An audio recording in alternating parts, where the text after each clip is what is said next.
소화전 주변과 버스 정류장 등 4대 주정차 금지 구역에 대한 국민신고제가 시작됐지만 지자체의 준비 부족 때문에 신고를 해도 헛수고인 경우가 많습니다. 장애인 주차 구역의 불법 주차 적발은 장애인들의 신고 덕분에 크게 늘었지만 과태료 수익금은 엉뚱한 데 쓰이고 있습니다. 오염물질 배출 농도를 조작한 여수산단 대기업들이 추가로 드러났습니다. 석유화학 대표 기업들이 부끄러운 민낯을 드러냈습니다. 배에서 필로폰을 투약한 선원과 공급책이 해경에 붙잡혔습니다. 마약에 취한 선원이 경찰에 전화를 해 덜미가 잡혔습니다. 여러분 안녕하십니까? 광주 MBC 뉴스데스크입니다. 이른바 4대 불법 주정차에 대한 주민신고제가 어제부터 전국적으로 시행됐습니다. 적어도 소화전이나 교차로 근처 등에는 절대 불법으로 차를 세우지 말라는 취지입니다. 시민 누구나 스마트폰으로 촬영해 신고하면 과태료를 부과하는데 광주에서는 신고해도 무용지물인 경우가 많습니다. 무슨 사연인지 남궁욱 기자가 취재했습니다. 이른바 4대 절대 주정차 금지 구간 집중 단속이 시작됐습니다. 행정안전부는 시민들과 함께 불편을 없애나가겠다며 안전신문고 앱을 통해 제보해달라고 대대적으로 홍보했습니다. 소화전 주변 5m, 교차로 모퉁이, 버스 정류소와 횡단보도 등 4곳에 1분 이상 주차나 정차를 하면 과태료가 부과됩니다. 안전신문고 앱으로 소화전 주변이나 교차로 모퉁이 같은 곳에 불법 주정차된 차량을 누구나 앱으로 쉽게 신고할 수 있다는 홍보물입니다. 그럼 제 차를 소화전 옆에 직접 주차해보고 신고가 잘 되는지 한번 실험해보겠습니다. 안전신문고 앱을 켜고 1분 간격으로 2번 촬영하면 신고가 끝납니다.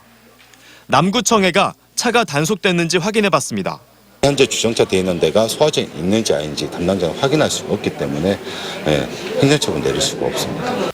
제보가 효과를 발휘하기 위해서는 소화전 주변 불법 주정차 사진에는 주차 금지 표시판 등이 나타나야 하고 교차로 주차 위반 사진엔 황색 복선 등이 들어가 있어야 합니다. 신고 요건을 갖추지 못해 과태료 부과가 되지 않았던 건데 소화전 근처에 주차 금지 표시판이 아직 설치되지 않았기 때문입니다. 문제는 이런 곳이 한두 군데가 아니라는 점입니다. 광주시에 설치된 3,100여 개의 지상식 소화전 가운데 주차 금지 표시판이 설치된 곳은 10%인 300여 개에 불과하고 교차로 모퉁이에 그려져 있어야 할 황색 복선은 대부분 그려져 있지 않습니다. 황색 복선으로 되지 않은 것도 많고 황색 복선이 표시되어 있지 않으면 시청에서도 이걸 받아보고 이제 신고를 받고 나서도 안 된다고 할 수 있는 상황이 될 수 있어요. 준비 부족이란 지적에 자치단체와 행정안전부는 서로 책임을 떠넘깁니다. 미리 저희한테 그렇게 정비를 하고 이 법이 시행되니까 정비할 수 있는 그 시간을 줬으면 했는데 전혀 그런 상태 없는 상태에서 진행됐기 때문에 이건 우리가 주민 신고조 때문에 거기를 정비해야 되고 그런 건 아니었잖아요. 네. 원래부터 정비를 해야 되는 건데 그걸 안 해놓고 갑자기. 시민들의 생활을 보다 안전하게 하겠다며 시행한 불법 주정차 국민신고제. 준비가 안 된 상태에서 시작하는 바람에 행정에 대한 시민들의 신뢰도만 깎이게 생겼습니다. MBC 뉴스 남궁욱입니다. 불법 주정차 과태료는 자치단체가 특별회계로 관리하면서 주차장 확보 등 관련된 목적으로만 사용합니다. 그런데 장애인 주차구역의 불법 주차 과태료는 아무 제한 없이 쓰고 있습니다. 장애인단체가 제도 개선을 요구하고 있습니다. 오정훈 기자가 취재했습니다. 광주 서구청 장애인 전용 주차 공간에 장애인 차량이 아닌 차가 주차돼 있습니다. 장애인이 아니면서 왜 주차한 것이냐고 묻자 운전자가 변명을 쏟아냅니다. 장모님 앞에 대리 있었는데 장모님이 자기자했거든. 원래 이렇게 좀 여기다 주차하지 하면 안 되죠. 이제는 이제 안 되죠. 예전에는 장애인 주차구역에 불법 주차해도 걸리지만 않으면 된다는 인식이 있었지만 이제는 사정이 다릅니다. 행정자치부가 만들어 배포한 스마트폰 생활불편 신고 어플을 통해 쉽게 신고할 수 있게 됐기 때문입니다. 덕분에 광주 지역의 단속 건수와 그에 따른 과태료가 크게 늘었습니다. 전년도에 비해 2018년 광주시 5개구의 장애인 주차구역 내 불법 주정차 단속 건수는 4천여 건이 늘었고 과태료는 4억 5천여만 원이 는 것으로 나타났습니다. 문제는 광주시 각 자치구들이 이렇게 거둔 과태료를 장애인들을 위한 곳에 쓰지 않고 있다는 점입니다.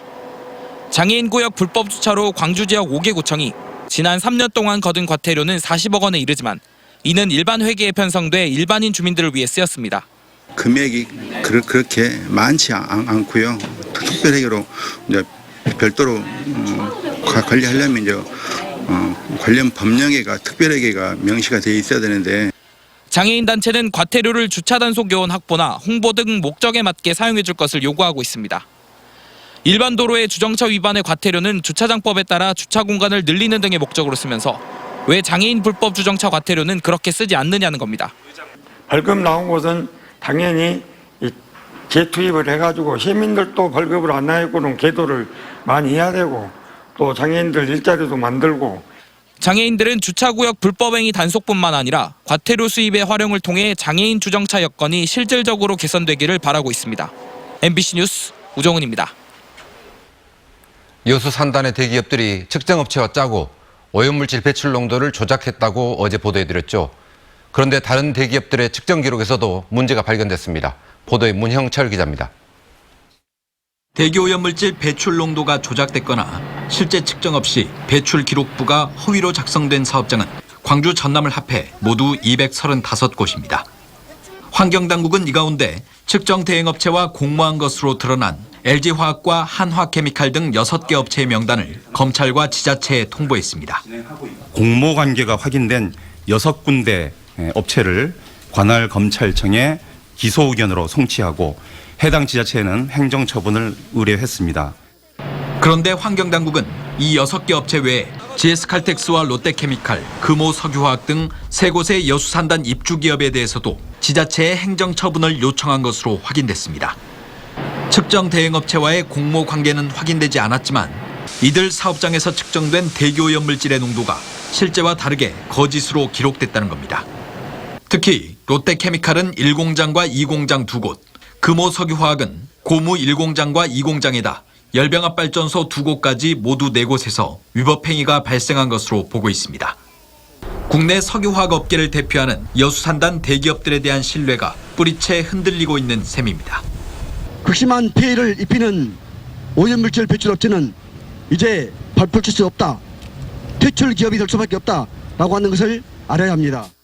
영산강 유역환경청은 모두 31개 기업이 측정 대행업체와 결탁해 배출물질의 농도를 조작한 것으로 보고 조사를 진행하고 있는 가운데 여수산단 주요 업체들이 얼마나 포함될지가 초미의 관심사로 떠오르고 있습니다. MBC 뉴스 문형철입니다. 한전공대 설립과 운영을 위한 자치단체의 재정 지원 방안이 지방의회를 차례로 통과했습니다. 나주시의회는 동의안 처리 과정에서 지원 규모를 줄였지만 한전과 이행 협약을 체결하는데 걸림돌이 되지는 않을 것으로 보입니다. 이계상 기자가 보도합니다. 한전공대는 캠퍼스와 연구소, 산학연 클러스터로 구성됩니다. 캠퍼스 부지 40만 제곱미터는 VMCC가, 연구소와 클러스터 부지 80만 제곱미터는 나주시가 조성해 한전에 제공하기로 했습니다. 나주시는 한전공대 설립을 위해 매년 100억 원씩 10년 동안 1,000억 원에다 부지 비용 662억 원을 추가로 부담해야 합니다. 한전공대 설립을 위한 지자체의 재정 지원 계획은 시민 동의 절차를 거치지 않고 마련됐습니다. 이 때문에 나주시 의회 의원들은 1년 예산 8천억 원 규모의 나주시가 재정 압박을 받게 됐는데도 충분한 논의조차 못했다고 지적했습니다. 이 시민들의 공감은 둘째치고 의회 내 토론도 원활하게 보장되지 못한 입장이라고 좀 생각이 듭니다. 나주시 의회는 클러스터 부지를 한전에 무상 제공할 경우 법 규정에 어긋날 가능성이 높다며 관련 지원금 331억 원을 제외시킨 수정 동의안을 가결시켰습니다. 이 없음으로 수정 가결되었음을 선포합니다. 연구소 부지 비용 331억 원은 수정안에 포함됐지만 국비 지원을 받아 부담을 줄이기로 했습니다. 4세대 방사선 가속기가 만약 확정이 된다면 국고에서는 부지 매입비가 지원이 가능합니다. 그래서 저희는 그걸 전략적으로 수립을 해서 저희 시 재정에 좀 어려움이 없도록. 이에 앞서 전라남도 의회도 한전공대 설립을 위해 전라남도가 1,000억 원을 지원한다는 내용의 동의안을 통과시켰습니다. 한전은 지자체 재정 지원 방안이 의회 동의를 거친 만큼 향후 일정을 조율해서 이달 말쯤 이행 협약을 체결하겠다고 밝혔습니다. MBC 뉴스 이계상입니다.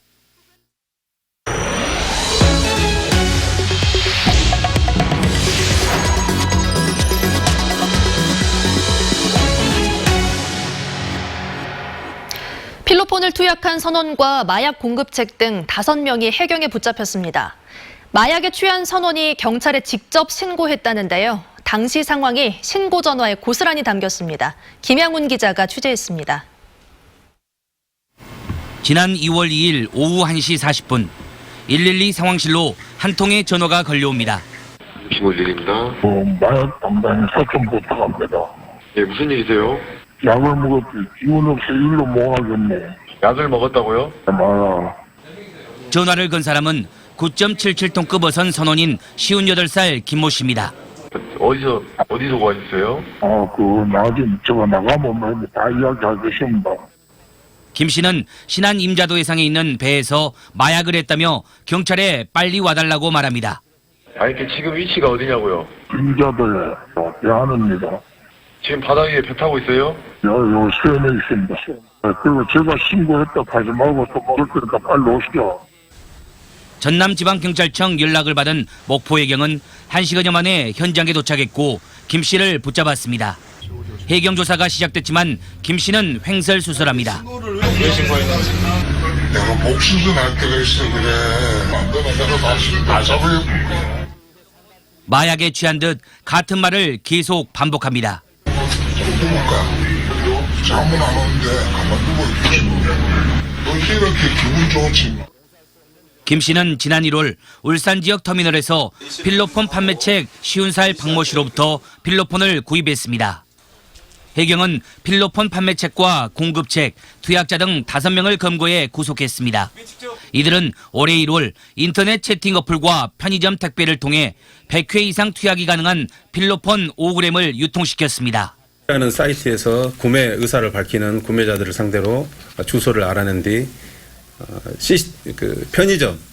편의점의 택배를 이용해서 해경은 판매책 박 씨의 집에서 필로폰 0.1g과 주사기, 향정신성 의약품 등을 압수하고 추가 범죄 여부를 조사하고 있습니다.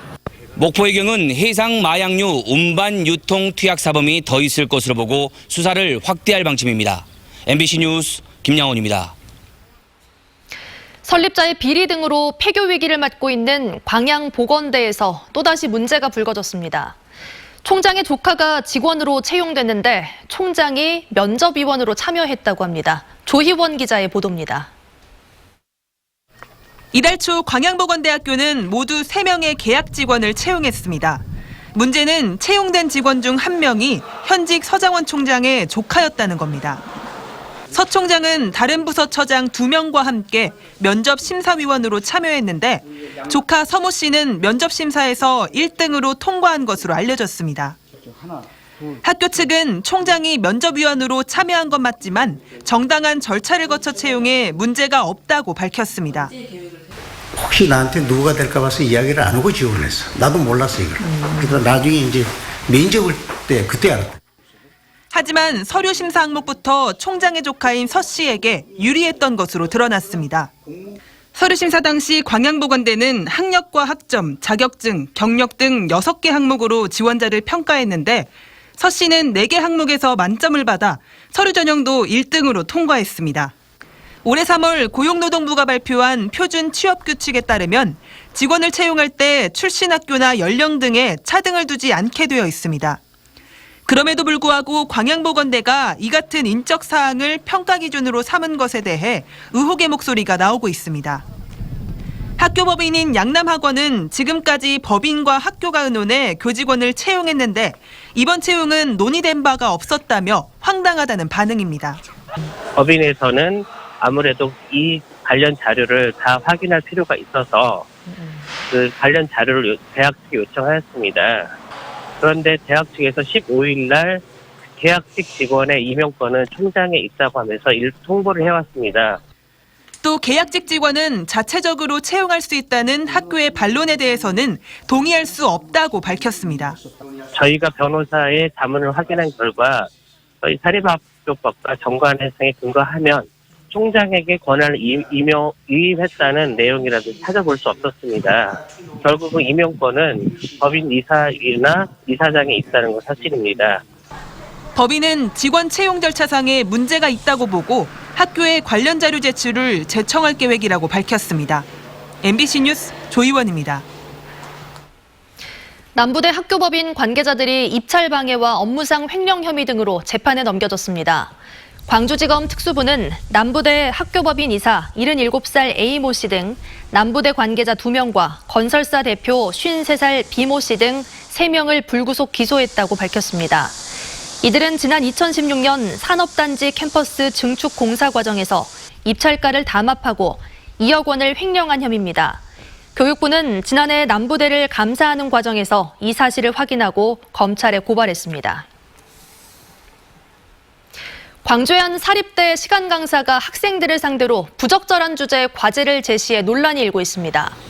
광주의 모 4년제 사립대학 강사 A씨는 지난 15일 수업 시간에 자신의 경험을 토대로 성폭력에 대해 정의하라는 제목의 과제를 냈다가 학생들로부터 과제 자체가 성폭력이라는 항의를 받고 철회했습니다. 대학 본부 관계자는 학생과 강사를 상대로 진상조사를 벌이고 있습니다. 산불 현장에서 20대 여성이 숨진 채 발견돼 경찰이 수사에 나섰습니다. 오늘 오후 4시 30분쯤 광주시 남구 이장동의 한 야산에서 불이 나 임야 0.09헥타르를 태운 뒤 20여 분 만에 꺼졌는데 화재 현장에 20대 여성이 숨져 있는 것을 소방대원들이 발견해 경찰에 신고했습니다. 경찰은 숨진 여성 주변에 책과 인화물질을 발견해 신원 확인에 나서는 한편 타살 가능성에 대해서도 조사하고 있습니다.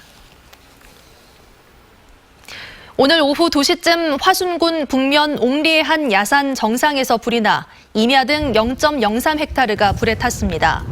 소방당국과 군청은 헬기 3대와 80여 명의 진화대원을 투입해 2시간 만에 불길을 잡았습니다. 소방당국은 담뱃불이 낙엽에 번져 불이 난 것으로 보고 있습니다. 오는 20일 장애인의 날을 앞두고 광주 빛고울체육관에서 기념식이 열렸습니다. 기념행사에서는 장애인 복지정책의 비전이 선포됐고 초청가수 공연과 경품 추천 등 다채로운 행사가 마련돼 즐거운 한마당의 시간이 됐습니다. 또 장애인 복지에 기여한 유공자나 후원인들을 대상으로 표창과 감사패가 수여됐고 장애인 자녀들에 대한 장학금이 전달됐습니다. 롯데가 광주 첨단지구의 주상복합 건물 신축을 추진 중인 가운데 이에 반대하는 시위가 열렸습니다. 첨단지구 상인들과 주민들은 광주시청에서 피켓팅을 벌이고 롯데슈퍼와 영화관이 포함된 높이 150m의 주상복합 건물이 들어서면 일대 골목 상권이 붕괴되고 일조권과 조망권이 침해된다며 반대 의사를 밝혔습니다. 한편 오늘 진행된 교통영향평가 심의에서 심의위원들은 해당 주상복합 건물에 대한 교통 대책이 미흡하다며 보완할 것을 의결했습니다. 광주 지역의 대다수 초등학교들이 급식에 어린이용 수저를 제공하지 않는 것으로 나타났습니다.